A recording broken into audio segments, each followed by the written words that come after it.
Garlic egg scramble বানানোর জন্য আমাদের প্রয়োজন ডিম। নিয়ে নিয়েছি আমি 4টে ডিম। যার যেই কটা প্রয়োজন হবে সে কিন্তু সেই কটাই নিতে পারো। তার সঙ্গে দিয়ে দিয়েছি একটু নুন। আর এটা নুন দিয়ে বেশ ভালো করে ফেটাতে হবে, তেমন কিচ্ছু নয়, মাত্র 5 মিনিটে কিন্তু একদম রেডি হয়ে যায়।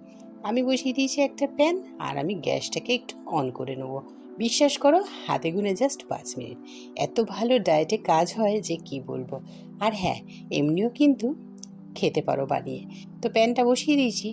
আর হচ্ছে আমি এটা বাটারে করলে ভালো হয়, তবে আমি কিন্তু অলিভ অয়েলে করেছি। তো যাই হোক, মোটামুটিভাবে এখানে করতে হবে এগটাকে স্ক্র্যাম্বেল। আর স্ক্র্যাম্বেল করার আগে আমি দুটো শাউট আউট দিয়ে নিই। তো এখানে রুমকি দিদিভাই বলছে, খুব সুন্দর আয়োজন, রেসিপিটা একটু দিও। অবশ্যই দিদিভাই দেখো, দিয়েছি। আর একটা দিদিভাই, সোমা দত্ত দিদিভাই, সে বলেছে অনেক সুন্দর একটি পোস্ট, রেসিপিটা দিও বাড়িতে, মানে বানিয়ে সকলকে খাওয়াতে পারবে। খুব ভালো লাগলো, তাই জন্য রেসিপিটা আমি দিয়ে দিলাম। আর এই যে এইটাই হচ্ছে আসল কাজ, কিচ্ছু নয়, বিশ্বাস করো। জাস্ট মানে এগের যে অমলেট হয় না, সেটাকে একটু বড় বড় করে এখানে একটুখানি ভাজতে হবে, মানে স্ক্র্যাম্বল করতে হবে। তো দেখতেই পাচ্ছ যে আমি একটুখানি বড় বড় পিসেসে কাট করে নিয়েছি। এইটুকানিই কষ্টকর, আর কিন্তু কিচ্ছু নয়, বিশ্বাস করো। জাস্ট 5 মিনিটস, কাজ কিন্তু একদম কমপ্লিট। তো চলো, এবার হচ্ছে গিয়ে কী করছি দেখো। তো মোটামুটি এটাকে ভেজে নিয়েছি, এবার এটাকে নাবিয়ে নেব।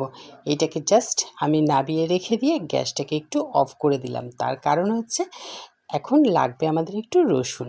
আর এটাকে বাটারে করলে রসুনের সঙ্গে কম্বিনেশনটা ভালো হয়, বাট যেহেতু আমি ডায়েটের আছি, তো সেই কারণে হচ্ছে গিয়ে একটু অলিভ অয়েলেই করছি।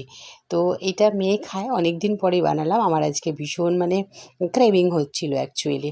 তো সেই কারণে আমি বানালাম। আর এখানে দেখো নিয়ে নিয়েছি অল্প একটুখানি কর্নফ্লাওয়ার।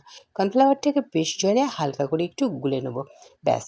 সঙ্গে একটু দুধ লাগে, কিন্তু আমি দুধ দিইনি, যেহেতু ডায়েটের জন্য না, দুধটা আমি অ্যাভয়েড করেছি। তোমরা চাইলে দুধটা কিন্তু দিতে পারো। তো ব্যাস, এইটাকে গুলিয়ে রেখে দিলাম। আর অলিভ অয়েল তো এখানে আমি দিয়েই দিয়েছি, হালকা করে একটুখানি অলিভ অয়েল দিয়ে।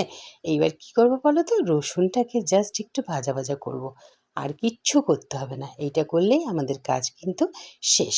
তোমাদের বলেছি মাত্র 5 মিনিট, দেখো ঘড়ি দেখে কতক্ষণ লাগছে। তো যাই হোক, রসুনটাকে দিয়ে দিয়েছি। রসুনটাকে হালকা করে ভেজে নেব। আর হচ্ছে সঙ্গে কী দেবো বলো তো, একটু চিলি ফ্লেক্স, একটু অরিগ্যানো। আর আমি এখানে মিক্স হার্বসটা ব্যবহার করেছি, তার কারণ হচ্ছে মিক্স হার্বসটা আমার কাছে ছিল, সেই কারণে আমি মিক্স হার্বস দিয়েছি। আর হচ্ছে অরিগ্যানো, আর কিচ্ছু লাগবে না।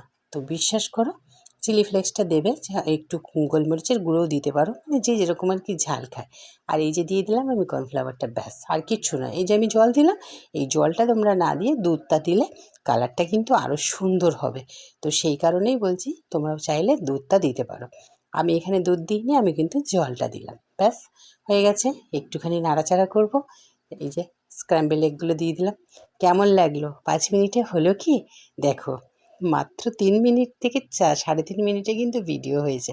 তোমাদের কেমন লাগলো অবশ্যই কিন্তু কমেন্টস করে জানিও। ভালো লাগলে অবশ্যই বাড়িতে বানিয়ে খেও।